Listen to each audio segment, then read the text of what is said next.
मेरी भाषा हिंदी भाषा परिवार में आप सभी प्यारे विद्यार्थियों का स्वागत है। प्यारे विद्यार्थियों, संसार पुस्तक है पाठ को अच्छे से हम पढ़ चुके हैं, समझ चुके हैं। आज की इस वीडियो में इसी पाठ के अभ्यास के प्रश्न उत्तर पर चर्चा करने वाले हैं। आइए शुरू करते हैं आज का वीडियो। सबसे पहला प्रश्न हमारा पत्र से है। पूरा पाठ हमारा पत्र के रूप में है। जवाहरलाल नेहरू जी ने ये पत्र अपनी पुत्री इंदिरा गांधी के नाम से लिखे थे। सबसे पहला प्रश्न है, लेखक ने प्रकृति के अक्षर किन्हें कहा है। प्यारे विद्यार्थियों, जब हम पाठ पढ़ रहे थे तब भी हमने समझने की कोशिश की थी कि जिस प्रकार किसी भी पुस्तक को लिखने में अक्षरों का, शब्दों का, वाक्यों का बहुत महत्व होता है, वैसे ही अगर इस पूरे संसार को हम पुस्तक मान लेते हैं तो इस संसार रूपी पुस्तक के अक्षर हम किसे कहेंगे। पाठ में हमने इसके बारे में पढ़ा भी था। अगर हम संसार को पुस्तक मान लेते हैं तो संसार रूपी पुस्तक के अक्षर होंगे लेखक के अनुसार पहाड़, समुद्र, सितारे, नदियाँ, जंगल, जानवरों की पुरानी हड्डियाँ और अनेकों ऐसी चीज़ें जिनके माध्यम से इतिहास को पढ़ा जा सकता है, समझा जा सकता है। इसीलिए लेखक ने इन सभी चीज़ों को प्रकृति के अक्षर कहा है। इनकी सहायता से हम संसार रूपी पुस्तक के बारे में अधिक जानकारी प्राप्त कर सकते हैं। जैसे अक्षरों को जोड़कर शब्द बनते हैं, शब्दों को जोड़कर वाक्य बनते हैं और वाक्यों की सहायता से हम साधारण पुस्तक को पढ़ते हैं, वैसे ही पहाड़, समुद्र, सितारे, नदियाँ, जंगल, जानवरों की पुरानी हड्डियाँ, इन सभी चीज़ों का अध्ययन करने के बाद हम संसार रूपी पुस्तक के बारे में अनेक जानकारी इकट्ठा कर सकते हैं। इसीलिए इन सभी वस्तुओं को क्या कहा गया है? प्रकृति के अक्षर। आइए दूसरा प्रश्न देखते हैं। लाखों करोड़ों वर्ष पहले हमारी पृथ्वी कैसी थी? लाखों करोड़ों वर्ष पहले पृथ्वी पर जीव जंतु और मनुष्य नहीं थे। मनुष्य जाति अस्तित्व में नहीं आई थी क्योंकि उस समय पृथ्वी बहुत गर्म थी। गर्म होने के कारण यहाँ पर कोई भी जीव जंतु, कोई भी पशु पक्षी या मनुष्य अस्तित्व में नहीं आया था। धीरे धीरे उसमें अनेक प्रकार के परिवर्तन हुए और परिवर्तन होने के बाद पृथ्वी का तापमान इतना अच्छा हो गया कि वहाँ पर जीव जंतु और मनुष्यों का विकास होना शुरू हुआ। सबसे पहले जानवरों और पेड़ पौधों का अस्तित्व सामने आया, उसके बाद मनुष्य का अस्तित्व सामने आया। हमारा तीसरा प्रश्न है, दुनिया का पुराना हाल किन चीज़ों से जाना जाता है? कुछ चीज़ों के नाम लिखो। अगर दुनिया के पुराने हाल के बारे में हम जानना चाहते हैं, दुनिया कैसी थी, पुराने समय में कैसी थी, तो किन चीज़ों से हम इनका पता लगा सकते हैं? अभी अभी हमने पहले प्रश्न के उत्तर में जाना प्रकृति के अक्षर हम किसे कहते हैं और प्रकृति के अक्षरों की सहायता से संसार रूपी पुस्तक को हम जान सकते हैं। इसीलिए दुनिया का पुराना हाल चट्टानों के टुकड़े, वृक्षों, पहाड़ों, सितारों, नदियों, समुद्र, जानवरों की पुरानी हड्डियों आदि चीज़ों से जाना जा सकता है। उनकी सहायता से हम पुराने समय में पृथ्वी कैसी थी, पुराने समय में दुनिया का क्या हाल था, इसके बारे में अनेक जानकारी हम जान सकते हैं। आइए आगे बढ़ते हैं। गोल चमकीला रोड़ा अपनी क्या कहानी बताता है? पत्र को पढ़ते समय हमने जाना नेहरू जी ने किस तरीके से एक गोल चमकीले रोड़े की कहानी हमें बताई थी। रोड़ा यानी पत्थर, कि रोड़ा पहले क्या था? चट्टान का हिस्सा था। धीरे धीरे वहाँ से टूटकर किस तरीके से वो पहाड़ की गोद में आता है, फिर नदी में जाता है और नदी के पानी से घिस घिस कर वो चिकना बन जाता है, चमकीला बन जाता है। और अगर वो आगे भी समुद्र के पास चला जाता, इसी प्रकार से घिसता रहता, तो किस में परिवर्तित हो जाता? बालू के कणों में परिवर्तित हो जाता। वही बालू, वही मिट्टी जिससे बच्चे घरौंदे बनाते हैं, मिट्टी के घर बनाते हैं। इसलिए गोल चमकीला रोड़ा अपनी कहानी कैसे कहता है? वो कभी एक चट्टान का हिस्सा था। उससे टूटकर वह चट्टानों की तरह नुकीला और खुरदरा था। बहुत वक्त तक तो पहाड़ों में यूं ही पड़ा रहा और एक दिन पहाड़ों में बहते हुए पानी ने उसे घाटी में जा धकेला। घाटी ने उसे पहाड़ी नाले में धकेला। पहाड़ी नाले ने उसे दरिया में धकेल दिया। फिर इसी तरह लुढ़कते लुढ़कते वो बड़े दरिया में चला गया। उसके तल में लुढ़कते लुढ़कते हुए घिस घिस कर चमकदार और चिकना रोड़ा बन गया और रोड़े को दरिया ने जब अपनी पकड़ से छोड़ा तो एक बच्ची ने उसे पा लिया। इस प्रकार से रोड़ा अपनी कहानी बताता है कि कैसे वह गोल और चमकीला बन गया। पहले वो भी खुरदरा था, वो भी नुकीला था, किसी चट्टान का हिस्सा था। और अगर कोई बच्ची उसको अपने हाथ में नहीं लेती तो वो आगे बहता हुआ बड़े समुद्र में जाता और घिसते घिसते किस में परिवर्तित हो जाता? बालू में परिवर्तित हो जाता। अगला हमारा प्रश्न है, गोल चमकीले रोड़े को यदि दरिया और आगे ले जाया जाता तो क्या होता? विस्तार से उत्तर लिखो। इसके बारे में अभी अभी हमने बातचीत की। अगर वो और बड़े समुद्र में जाता है, आगे तक चलकर जाता है, तो घिस घिस कर वो किस में परिवर्तित हो जाएगा? बालू में। गोल चमकीले रोड़े को यदि दरिया और आगे ले जाया जाए तो वह छोटा होते होते अंत में बालू का एक जर्रा हो जाता है, बालू का एक कण बन जाता है और समुद्र के किनारे अपने भाइयों से जा मिलता है, जहाँ एक सुंदर बालू का किनारा बन जाता है जिस पर छोटे छोटे बच्चे खेलते हैं और बालू के घरौंदे बनाते हैं, मिट्टी के घर बनाते हैं। इस प्रकार से अगर वही चट्टान का टुकड़ा, वही रोड़ा आगे बढ़ता हुआ जाता है तो किस में परिवर्तित हो जाता है? मिट्टी में परिवर्तित हो जाता है, बालू में परिवर्तित हो जाता है।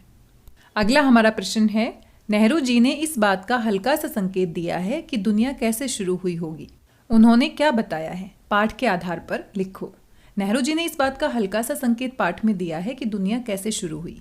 नेहरू जी ने बताया, लाखों करोड़ों साल पहले पृथ्वी का तापमान बहुत ज़्यादा था। पृथ्वी इतनी गर्म थी कि यहाँ पर पेड़ पौधे, जीव जंतु, पशु पक्षी और मनुष्य नहीं थे। धीरे धीरे अनेक परिवर्तन हुए। अनेक परिवर्तन होने के बाद धीरे धीरे पृथ्वी पर पेड़ पौधे, जानवर, जीव जंतु और आदमियों का विकास होना शुरू हुआ। लेकिन एक समय ऐसा भी था जब धरती बेहद गर्म थी और इस पर कोई जानवर, चीज नहीं रह सकती थी। धीरे धीरे परिवर्तन होने के कारण पृथ्वी का तापमान सामान्य होने लगा और यहाँ पर जीवन का विकास शुरू हुआ। पहले पेड़ पौधे, फिर जानवर, फिर इंसानों का अस्तित्व सामने आया। आइए आगे पत्र से आगे प्रश्न देखते हैं। लगभग हर जगह दुनिया की शुरुआत को समझाती हुई कहानियां प्रचलित हैं। तुम्हारे यहाँ कौन सी कहानी प्रचलित है? प्यारे विद्यार्थियों, आपने अपने आसपास, अपने दादा दादी से, आस पड़ोस के लोगों से कुछ कहानियां सुनी होगी कि पृथ्वी की शुरुआत कैसे हुई। आपने ऐसी कोई कहानी सुनी है तो उसके बारे में आप इस प्रश्न के उत्तर में लिख सकते हैं। इस प्रकार की कहानी आपके यहाँ भी जरूर प्रचलित होगी, या कोई और नई कहानी है तो उसके बारे में भी आप अपने प्रश्न के उत्तर में लिख सकते हैं। हमारे यहाँ ये कहानी प्रचलित है कि धरती पहले सूर्य का ही अंग थी। अंतरिक्ष में आए किसी परिवर्तन के कारण ये सूर्य से अलग हो गई। ये भी सूर्य की तरह आग का गोला था।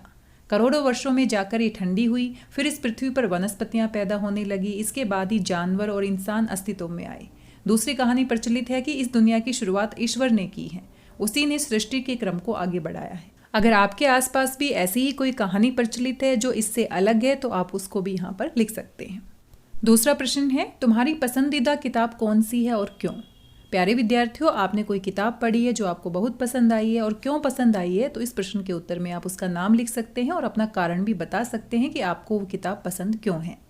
तीसरा प्रश्न है, मसूरी और इलाहाबाद भारत के किन प्रांतों के शहर हैं? मसूरी हमारा उत्तराखंड राज्य में आता है और इलाहाबाद हमारा उत्तर प्रदेश राज्य में आता है। तुम जानते हो कि 2 पत्थरों को रगड़कर आदि मानव ने आग की खोज की थी।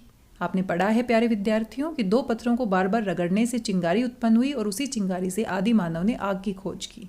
उस युग में पत्थरों का और क्या क्या उपयोग होता था, इसके बारे में सोचिए और अपने प्रश्न के उत्तर में लिखिए। आप सभी जानते हैं उस युग में पत्थरों से और कौन कौन से काम आदि मानव करता था। सामाजिक विज्ञान में भी आपने इसके बारे में पढ़ा है। उस युग में पत्थरों का उपयोग जानवरों को डराने के लिए, हथियार बनाने के लिए, उनका शिकार करने के लिए, आत्मरक्षा करने के लिए, खेती के औजार बनाने के लिए, मकान बनाने के लिए किया जाता था। इस प्रकार से आदि मानव पत्थरों से अनेक प्रकार के काम करता था। आगे हमारे प्रश्न है अनुमान और कल्पना से। हर चीज के निर्माण की एक कहानी होती है, जैसे मकान के निर्माण की कहानी, कुर्सी के निर्माण की कहानी, गद्दे, रजाई के निर्माण की कहानी हो सकती है। इसी तरह वायुयान, साइकिल अथवा अन्य किसी यंत्र के निर्माण की कहानी भी होती है। कल्पना करो कि यदि रसगुल्ला अपने निर्माण की कहानी सुनाने लगे कि वह पहले दूध था, उसे दूध से छेना बनाया गया, उसे गोल आकार दिया गया, चीनी की चाशनी में डालकर पकाया गया, फिर उसका नाम पड़ा रसगुल्ला। तुम भी किसी चीज के निर्माण की कहानी लिख सकते हो। इसके लिए तुम्हें अनुमान और कल्पना के साथ उस चीज के बारे में कुछ जानकारी भी एकत्र करनी होगी। प्यारे विद्यार्थियों, आप भी किसी भी वस्तु की कहानी बता सकते हैं कि वह कैसे बनी, कैसे वो शुरू में थी, धीरे धीरे उसका विकास हुआ और कैसे हमने उस चीज़ को पूरी तरह से बनाया। तो जैसे रसगुल्ले ने अपनी कहानी खुद बताई है, वैसे वो चीज़ जिसके बारे में आप कहानी लिखना चाहते हैं वो खुद से अपनी कहानी बता सकती है। सबसे पहले आप सोचिए किसकी कहानी आप बताना चाहते हैं और किस तरीके से आप उसकी कहानी को बताएंगे कि कैसे वो पूरी तरह से बनकर तैयार हुई। मान लीजिए रोटी अपनी कहानी बता रही है कि कैसे उसका निर्माण हुआ, तो कैसे बताएगी? मैं हूँ रोटी, मैं अपने बारे में तुम्हें कहानी सुनाती हूँ। मुझे पहले खेतों में गेहूं के रूप में बोया गया, फिर मैं पौधे के रूप में अंकुरित हुआ, फिर उसमें अनाज की बालियां लगी, बालियों को पकने पर काट लिया गया, साफ सफाई कर मेरा नाम गेहूं पड़ गया, मुझे दुकानदारों को बेचा गया, जब मुझे चक्की में पीसा गया तो मेरा नाम आटा बन गया। इसके बाद लोगों ने मुझे खरीद लिया और अपने घर ले जाकर मुझे आवश्यकता अनुसार पानी के साथ गूंथ लिया, फिर गोले बनाकर बेलन मुझे तवे पर किसी तंदूर में सेक लिया। उसके बाद मैं फूल कर कुप्पा हो गई, फिर मेरा नाम रखा रोटी। इस तरीके से रोटी अपनी कहानी बता सकती है। प्यारे विद्यार्थियों, आप भी किसी भी वस्तु की कहानी सुना सकते हैं। सबसे पहले आप सोचिए किसकी कहानी आप बताना चाहते हैं। जैसे रोटी ने अपनी कहानी बताई है, वैसे ही आप किसी और चीज़ की कहानी भी बता सकते हैं। आइए आगे बढ़ते हैं। भाषा की बात। इस बीच वे दरिया में लुढ़कता रहा। नीचे लिखी क्रियाएं पढ़ो। क्या इनमें और लुढ़कना में तुम्हें कोई समानता नजर आती है? ढकेलना, गिरना, खिसकना, इन चारों क्रियाओं का अंतर समझाने के लिए इनसे वाक्य बनाओ। इन क्रियाओं का अंतर स्पष्ट करने के लिए हम इनको वाक्य में प्रयोग करके देख सकते हैं। ढकेलना, पत्थर को ऊपर से ढकेलना ही सही था। ढकेलता, वह मुझको ढकेलता आ रहा है। तो ढकेलना और ढकेलता, इन दोनों में अंतर है, आप यहाँ पर देख सकते हैं। सरकना, सांप ने धीरे धीरे सरकना शुरू किया, यानी सांप अपने आप सरक रहा है। सरकता, मैं सरकता हुआ भीड़ से निकल आया।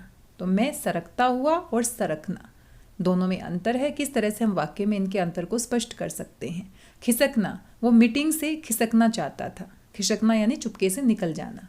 खिसकाता, वह कुर्सी खिसकाता है। तो खिसकाता और खिसकना, दोनों में अंतर है। दूसरा प्रश्न है, चमकीला रोड़ा यहाँ रेखांकित विशेषण चमक संज्ञा में इला प्रत्यय जोड़ने पर बना है। चमकीला शब्द कैसे बना है? चमक जमा इला और बन गया चमकीला। निम्नलिखित शब्दों में यही प्रत्यय जोड़कर विशेषण बनाओ और इनके साथ उपयुक्त संज्ञाएं लिखो। पत्थर, पत्थर में इला जोड़ेंगे तो पथरीला बन गया। कांटा में इला जोड़ेंगे तो कटीला बन गया। रस में इला जोड़ेंगे तो रसीला बन गया। और जहर में इला जोड़ेंगे तो जहरीला बन गया।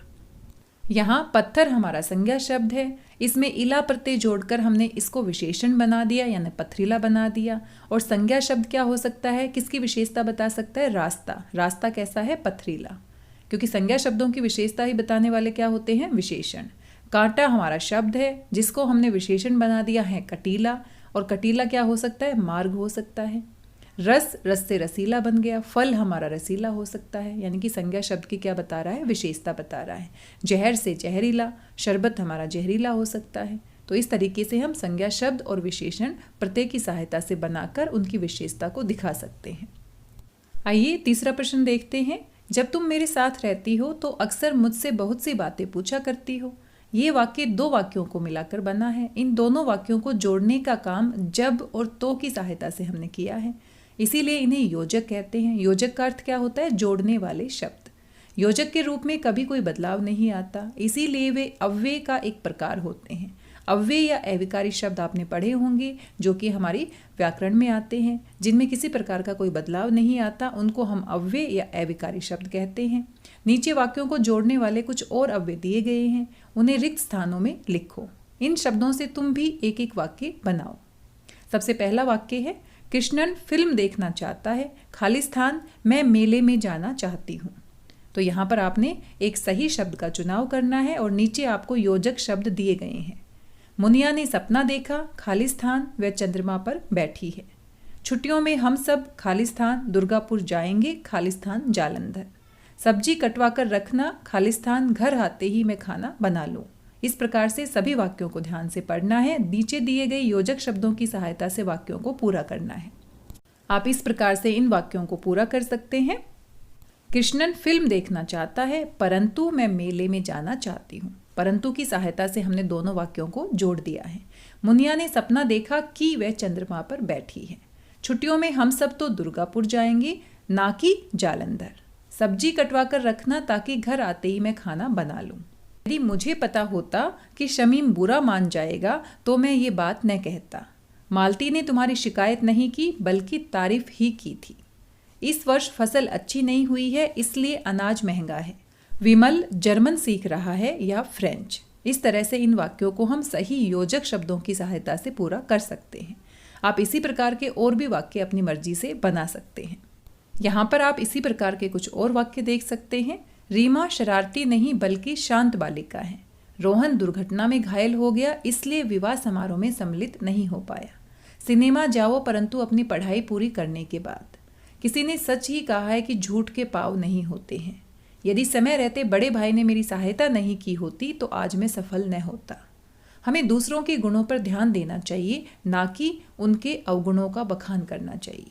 राम प्रदर्शनी में तुम जाना चाहते हो या मैं रोहन को भेज दूं? पढ़ाई पर ध्यान दो ताकि अच्छे अंक ला सको। इसी प्रकार से कुछ और वाक्य भी आप अपनी मर्जी से बना सकते हैं। प्यारे विद्यार्थियों, ये सभी हमारे अभ्यास के प्रश्न थे जिनके ऊपर हमने बातचीत की। आशा करती हूँ आपको समझ में आए होंगे। अंत में आपसे कुछ और प्रश्न हैं, इनके उत्तर आप मुझे मैसेज करके बता सकते हैं। संसार पुस्तक है पाठ के लेखक कौन है, आप सभी जानते हैं। 4 आपके पास विकल्प दिए गए हैं, चारों में से सही विकल्प आपने बताना है। दूसरा प्रश्न है, नेहरू जी ने ये पत्र किसको लिखा था? भारत के बच्चों को, अपनी पुत्री इंदिरा को, भारत के साहित्यकारों को, धार्मिक नेताओं को। सही उत्तर आपको बताना है। अगला प्रश्न है, लेखक के पत्रों का संकलन किस नाम से है? भारत एक खोज, संसार पुस्तक है, संसार एक रंगमंच, पिता के पत्र पुत्री के नाम। सही उत्तर आपको बताना है। लेखक ने प्रकृति के अक्षर किसे कहा है? पहाड़ों को, नदी और मैदानों को, पक्षियों और पेड़ों को, या फिर उपर्युक्त सभी। कौन सा सही विकल्प है आपको बताना है। और अंतिम प्रश्न आपसे है, किसी भाषा को सीखने के लिए सबसे पहले क्या सीखना होता है? वर्ण, शब्द, वाक्य या शब्दांश। सही उत्तर आपको बताना है। प्यारे विद्यार्थियों, मुझे आपके उत्तरों का इंतजार रहेगा और मुझे पूरी उम्मीद है आप सही उत्तर जानते हैं। आज की इस वीडियो में बस इतना ही। वीडियो आपको कैसा लगा अपना फीडबैक जरूर दीजिएगा। मिलते हैं अगले वीडियो में एक नए पाठ के साथ। तब तक स्वस्थ रहिए, व्यस्त रहिए, मस्त रहिए, खुश होकर पढ़ते रहिए। मेरी भाषा हिंदी भाषा परिवार से जुड़ने के लिए आप सभी प्यारे विद्यार्थियों का धन्यवाद, बहुत बहुत धन्यवाद।